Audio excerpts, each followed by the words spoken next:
Unit 2, Section 2, the Working Week Sales Process, WWSP Copyright.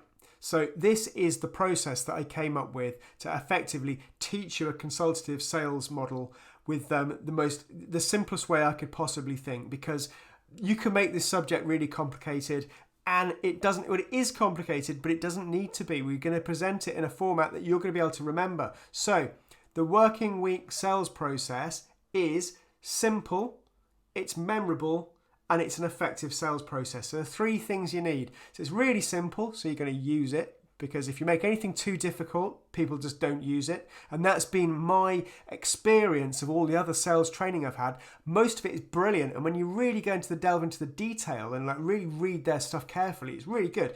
But you don't ever use any of it because it's too complicated. You can't pull it out when you need it.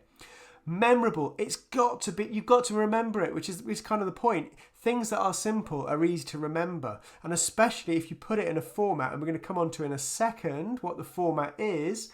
It's got to be something that just literally comes into your head straight away, not something that you have to remember some kind of mnemonic or something like that. It's got to be something that is at your fingertips, because selling is complicated and we want to make it as simple as possible. But at the end of the day, it's got to be effective. It's got to have all of those elements that we talked about earlier, all of those elements which we know make our sales calls effective. We need them included in the process, because we know that if we include them in the process, they work really, really well. And what we're also going to use this as is we're going to use this as an aid to learning. So it facilitates learning. So we're going to be able to analyze the different phases of a consultative sales approach, and we're going to be able to apply them in each phase. So we're going to be able to practice them at each phase, and then you're also going to be able to review each phase. So it's a structure that's simple, memorable, effective, but it's also a structure which is going to help us learn it.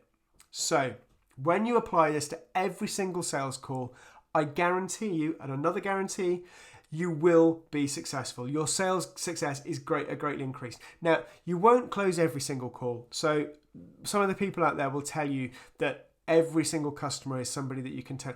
It's not the case. Sales is tricky, and you'll get lots of no's still. You'll get lots of situations where you won't be successful. But if you want to increase your chances, then this is for you. So, does anyone know who this guy is?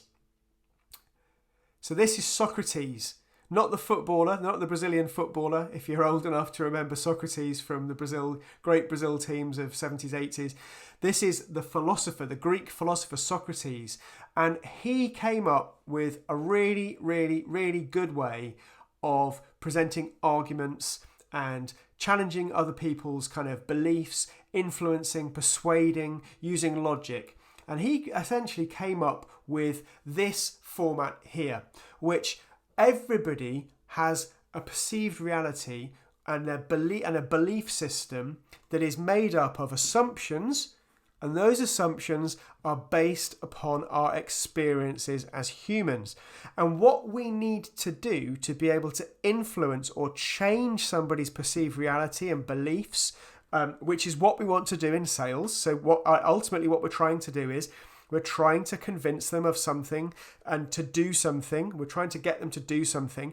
So we need to be able to use a structure which does that. And fortunately for us, the Greeks and the likes of Socrates were already way ahead of us. They understood that to do this, we need to be able to challenge the assumptions that our beliefs and perceived reality are based upon, and then create new assumptions which create new beliefs and enable us to actually persuade people to do things. So we already have a really cool structure in which we can sell to influence people. So if we look at the way he did it, so the first thing is a claim. So we're going to make a claim. We're going to say something. So I'm going to say my product is better than the one you're currently using. So I am making a claim to change or influence that belief. Now that person is their belief and their reality is based on assumptions that they've had for a long time and their own experience. They're not just going to take what you're saying, your claim, on face value.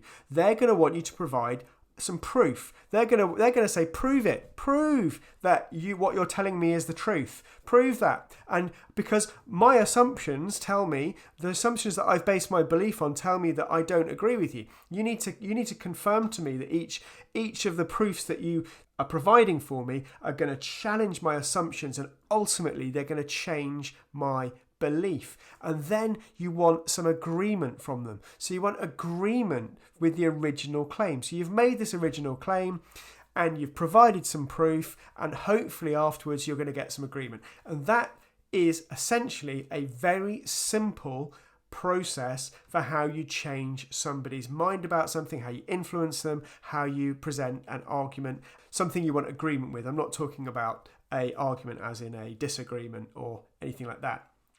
So we also know that every successful sales call has 5 distinct phases which satisfy all of the prerequisites we saw earlier for a successful sales call. So what do they have?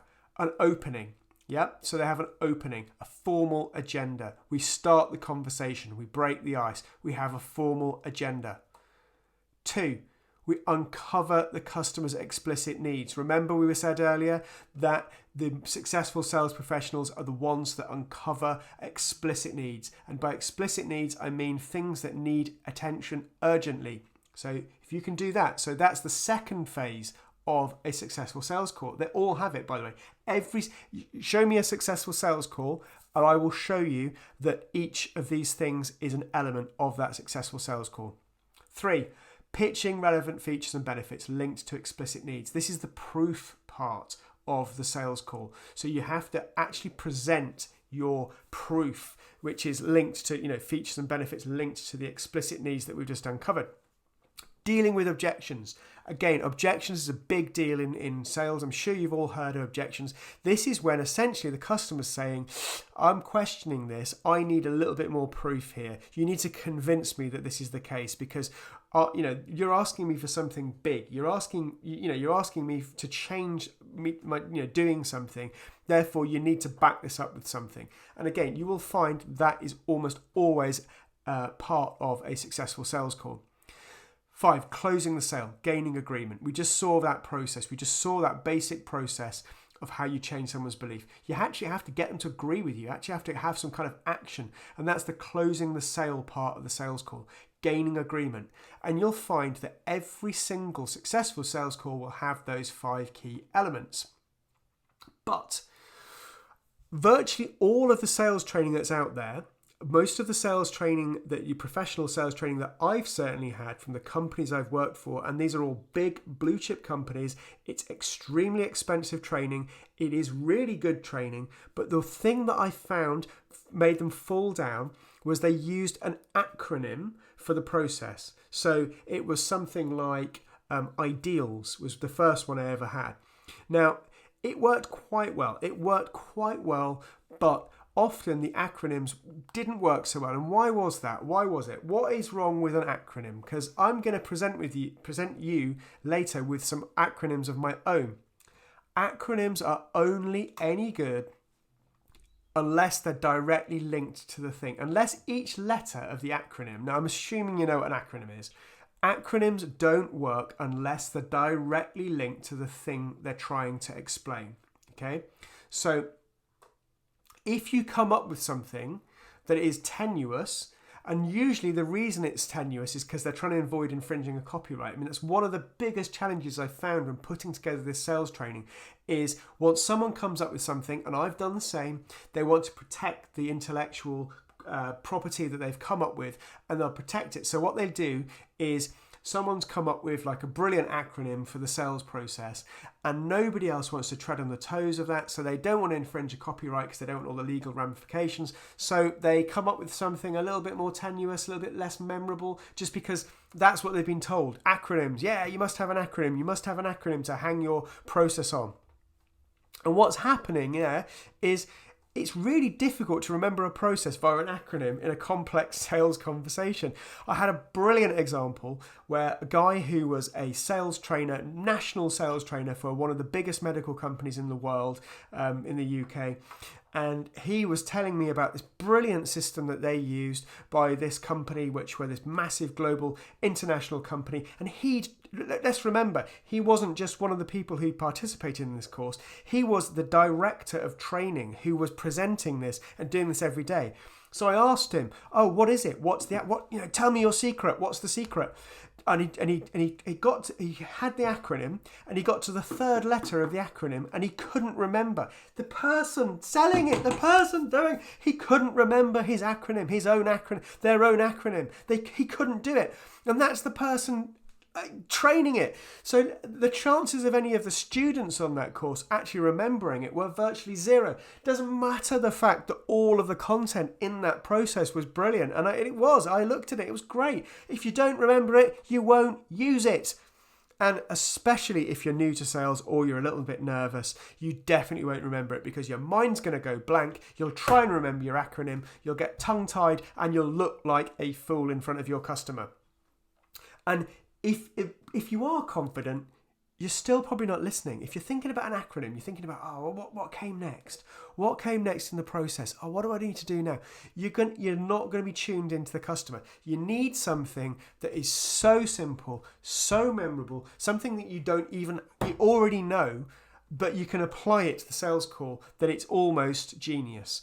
Did I just say that? Did I just say that what I've come up with is almost genius? Well, ladies and gentlemen, I present to you the working week sales process, WWSP, it's copyright, and the working week sales process is this. We are literally using the days of the week to represent each phase of the sales call. Notice there are 5 working days of the week. There are 5 key phases, as we've just discussed, and how you take someone from initially introducing yourself to them to closing them with the sale. We need to take them sequentially through the 5 different stages of a sales call. Now, we also know that the days of the week follow each other sequentially. So Monday is before Tuesday, is before Wednesday, before Thursday, before Friday. We all know this. You don't need to remember this. You don't need to remember the days of the week. You know them already. And you know the fact that one comes after the other. And that's ultimately what we need in this. So Monday, we open a sales call. On Tuesday, we interview to find out explicit need.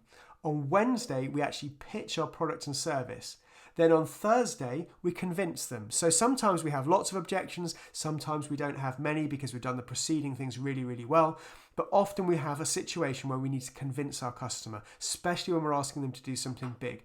And then finally on Friday, we close them. We have a close. So let's look. Formal agenda. Yet, tick, satisfied. Monday, opening. We present a formal agenda. So we've ticked that. Second, discover explicit needs. So Tuesday, we're going to interview our customer to discover what it is they want to do urgently and how you can help them. Then on Wednesday, we give them the proof. We pitch to them. We pitch the bits of our product or service that satisfy those explicit needs we've just found. We provide proof. Then on Thursday, we convince them. So more proof. So they're still not convinced. We've given them the pitch, providing the proof. They might have some questions. They might want to interrogate that proof a little bit more carefully.